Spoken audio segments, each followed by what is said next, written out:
துர்கா? இவ எதுக்கு மறுபடியும் இங்க வந்திருக்கா? தேவையில்லாம மனுஷனை கடுப்பேத்தணும்னு வந்திருக்கா.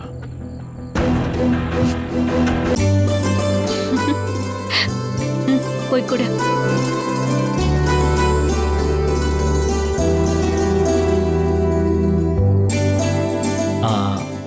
மேடம், உங்களுக்கு என்னோட ஒரு சின்ன அன்பளிப்பு. தேங்க்யூ. நமக்குள்ள என்ன ஃபார்மாலிட்டிஸ் எல்லாம்? எனக்கு கிஃப்ட் எல்லாம் கொடுக்கணுமா? இது உங்களுக்காக ஸ்பெஷலா ஆர்டர் பண்ணி வாங்கின ஒரு gift. இத உங்களுக்கு கொடுக்கணும்னு ஆசைப்பட்டேன். இந்த gift உங்களை கௌரவப்படுத்தும் நம்புறேன். Okay, thank you Ashok. மேடம், எனக்கு ஒரு ஆசை. சொல்லு அசோக். எனக்காக நீங்க இந்த கிஃப்டை இப்பவே பிரிச்சு பார்க்கணும்.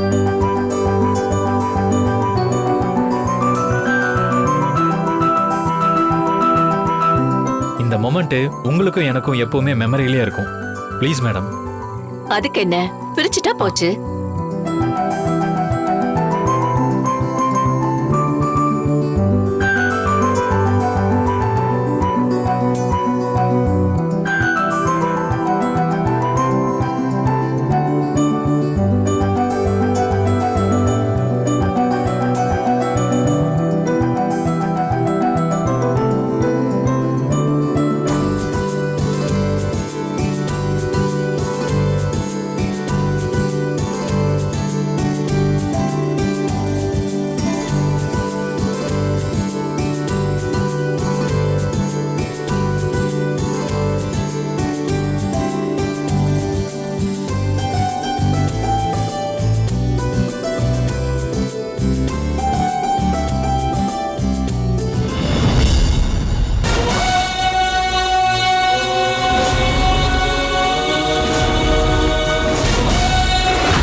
அசோக், அசோக், என்ன அசோக் இதெல்லாம்? இல்ல மேடம், நான்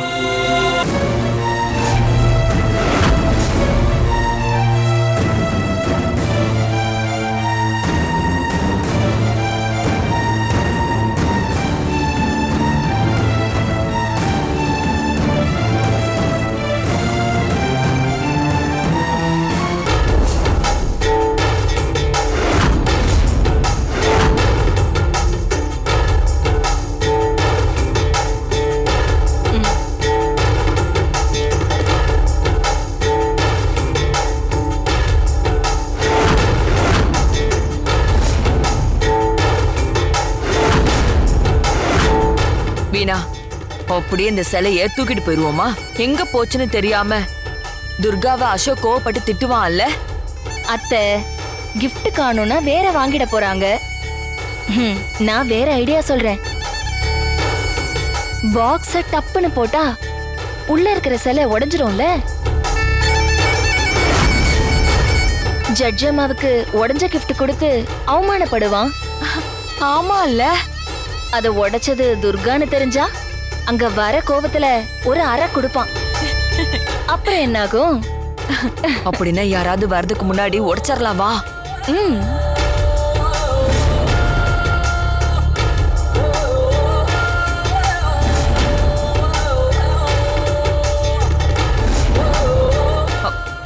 அத்தை, என்ன பண்றீங்க?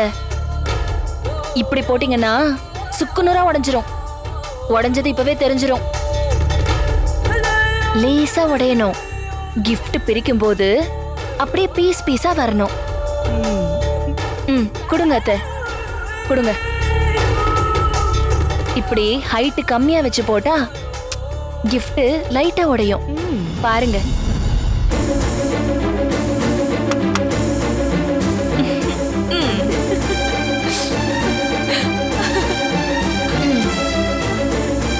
எப்படி அத்தை?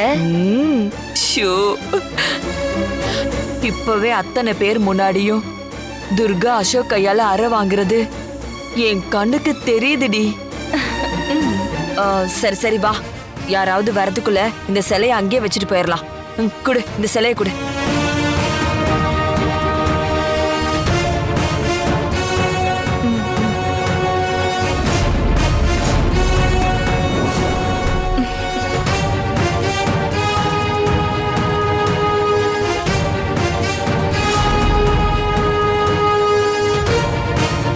வீணா, இனிமேதான் கச்சேரியே. நாம இப்ப பார்க்க போறதே கிளைமேக்ஸ் காட்சி. துர்கா விஷயத்துல அசோக் நிச்சயம் ஒரு முடிவு எடுப்பான். ஆமா அத்தை.